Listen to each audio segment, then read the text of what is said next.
Hello guys, welcome back to this video. In this video I'm going to show you how you can create characters in C++. As you can see, I have created a character having the variable name and its limit is 40 words. Now you have to write C out, enter your name. This line is for the user purely and he'll read it and enter his name and its value will get stored in that name. Now I'm going to write the output C out your name is.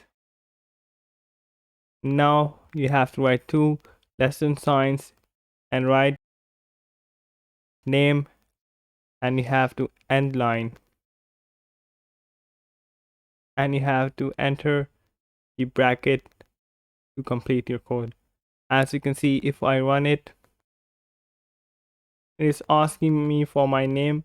Enter your name,